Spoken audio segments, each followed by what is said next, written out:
everyone, I'm JosieWose and we're going to read together Tiger Tom and the Stolen Sapphires by Shirley Barber.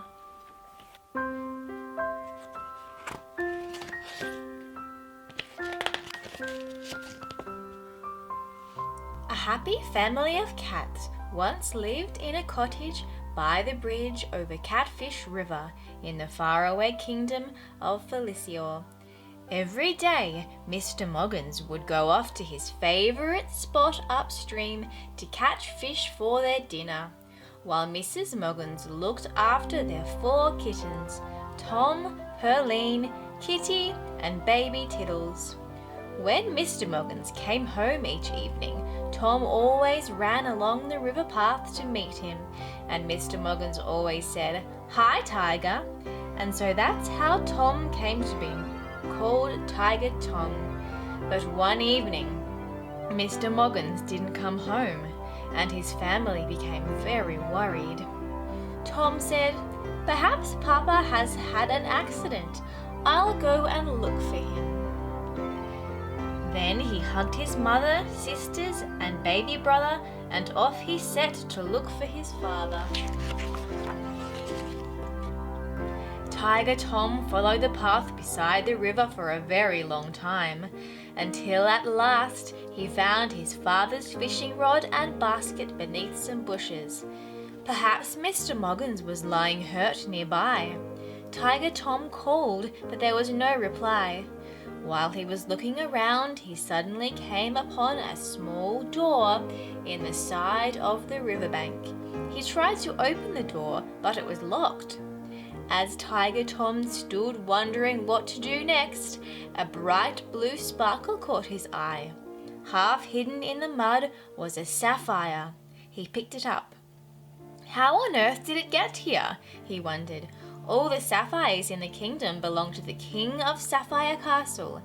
Perhaps some robbers stole the king's sapphires and dropped this one as they were going through the door. If Papa saw them, they might have kidnapped him to stop him from telling the king.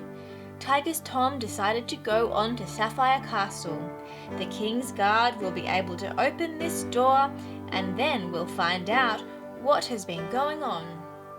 So he put the sapphire in his pocket and followed the river path till he came to the high walls of the castle. Tiger Tom found that the huge castle gates were locked, so he climbed up to the top of the ivy-covered walls. From here he looked down into the most beautiful garden he had ever seen. There were even fairies playing hide-and-seek among the flowers. Above the garden rose the castle itself, with its sapphire-studded turrets and gables flashing in the light of the setting sun. But Tiger Tom could see that many sapphires were missing, so someone had been stealing them. All was quiet in the shadowy castle garden. Tiger Tom began to feel drowsy and was just falling asleep when he was startled by an eerie hoo hoo hoo. 5 enormous owls swooped and wheeled over the castle, and Tiger Tom felt very frightened. The garden fairies quickly flew into the ivy where Tiger Tom was hiding. They were just as scared as he was. Then something strange happened. From somewhere near the fountain, a horde of grey cats suddenly emerged from the ground, carrying ropes and ladders. "This happens every night," the fairies told Tiger Tom.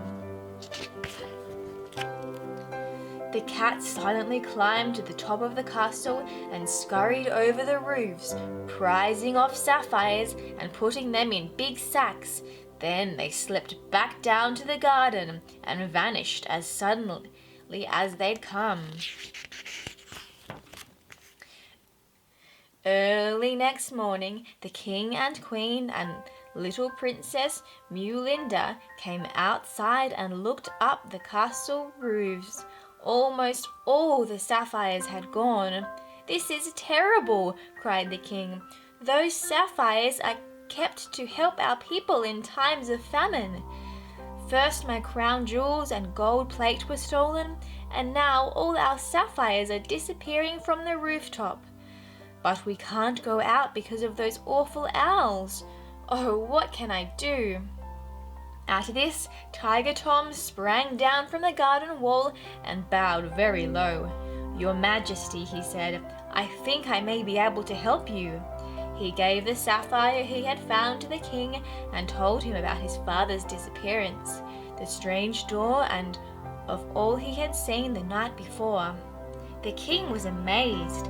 When he had recovered from his surprise, he put on his armor and ordered his guards to fetch their weapons. "Lead on, Tiger Tom," he said.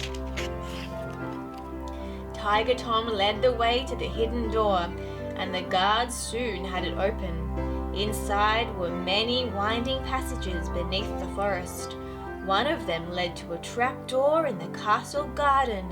"So that's how the robbers got in," the king said.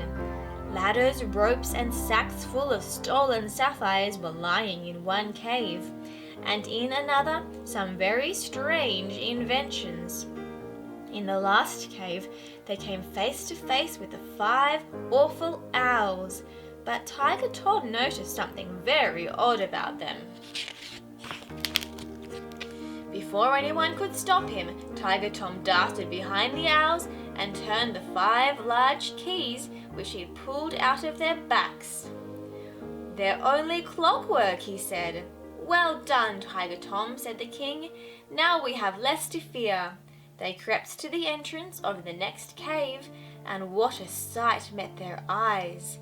The high cave roof was supported by the roots of the trees in the forest, and reflected in the still black water of a large pool, a fierce grey cat sat on a throne studded with stolen sapphires. His lunch was set out on the king's own golden plate, and he raised the king's own golden cup and shouted, "Here's to me, Grey Melkin, great inventor and richer now than the king himself." And his wicked band of robber cats raised their cups and cheered. The king was so angered by this that he jumped out from his hiding place. "Forward, guards," he shouted. "Chase those robbers out of my kingdom." So the king's guards chased Melkin and his robber band round and round the pool.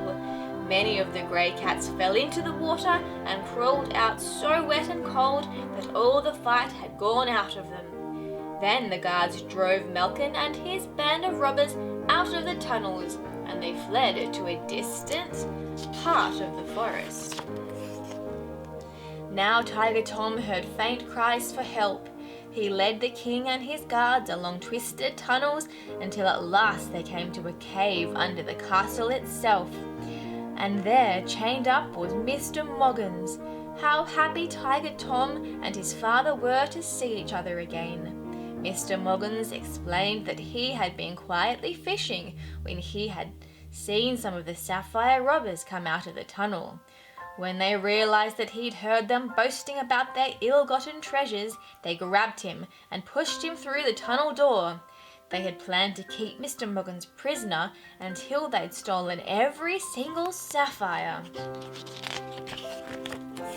So the sapphires were all replaced upon the castle roofs, and Mr. and Mrs. Moggins and all the kittens were invited for afternoon tea at the castle.